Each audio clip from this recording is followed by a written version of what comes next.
안녕하세요. 말씀이 삶이 되기까지 바이블 라이프 이은미 목사입니다. 오늘은 성경에서 말하는 동방은 어디인가요? 그리고 예수님은 동방에서 재림하시나요? 라는 질문입니다. 동방, 동편이라는 말을 자주 언급하는 부류가 있습니다. 바로 이단들입니다. 마태복음 24장 27절 말씀을 보면은 번개가 동편에서 나서 서편까지 번쩍임 같이 인자의 임함도 그러하리라 라는 말씀 때문입니다.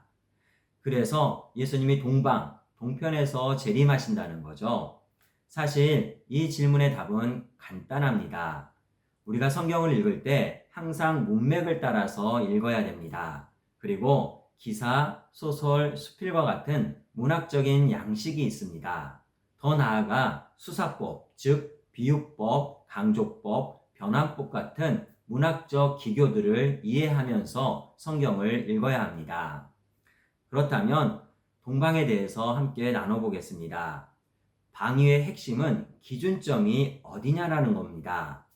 성경에서의 동쪽은 성경 내용에서 언급되는 배경 지역을 기준으로 한 동편입니다. 따라서 이스라엘이 있던 팔레스타인을 기준으로 동쪽, 즉 이란이나 아니면 아라비아 지역을 우리가 말할 수 있습니다. 둘째는 성경 스토리로 연결된 동쪽입니다. 성경에 기록된 동쪽은 본문의 내용과 연결됩니다.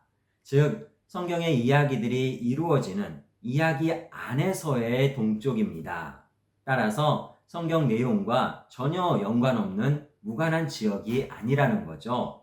혹은 성경 이야기의 그 맥락을 뛰어넘는 그런 지역도 아닙니다. 그럼 왜 동쪽을 강조할까요? 많은 이단들 중 필리핀, 중국, 한국의 이단들이 동편을 강조합니다. 이는 잘못된 선민 사상을 주입하기 위함입니다. 4,000년 전 하나님께서 아브라함을 택하시고 2,000년 전 이스라엘 민족 가운데 예수님이 오셨습니다. 이런 사실은 오늘날 많은 그리스도인들에게는 큰 부러움이지요. 사실 이러한 아브라함과 이스라엘의 선택은 열방을 향한 하나님의 크신 계획의 일부입니다. 이스라엘은 이 사실을 망각하고 잘못된 우월주의, 이 선민사상에 빠져서 망한 것이지요. 그런데 오늘날 많은 이단들이 이런 잘못된 선민사상을 재생산하고 있습니다. 그리고 자신들만의 율법을 만들어서 올가매고 치열한 경쟁을 유도하지요. 즉, 많은 사람들을 선민이 아니라 오히려 종교 노예로 만들고 있습니다. 또한 동편을 강조하는 이유는 자신들이 재림 예수임을 주장하기 위함입니다. 현재 50여 명이 넘는 재림 예수들이 있습니다. 즉, 자신들이 동쪽으로 알려진 극동아시아 출신이기 때문이지요. 그래서 필리핀 이단은 필리핀이 동쪽이라고 합니다. 중국 이단은 중국이 동쪽이라고 합니다. 그리고 우리나라 이단들은 우리나라가 동쪽이라고 주장하는 것이지요. 그럼 이들이 동방을 주장하는 근거는 무엇일까요? 이사야 41장에서 46장을 보면은 동방에 한 의인이 나옵니다. 하나님께서 동방에 한 사람을 일으키십니다. 그리고 그 사람은 열국을 심판하고 또 열국을 다스리지요. 더 나아가서 흩어졌던 이스라엘을 모으고 무너졌던 성전을 재건하게 됩니다. 이러한 내용들 때문에 동방을 강조하는 것이지요. 여기서 말하는 동방의 그 한 사람은 누구일까요? 바로 페르시아 제국의 고레스입니다. 이는 성경 말씀을 쭉 읽어보면 해결됩니다.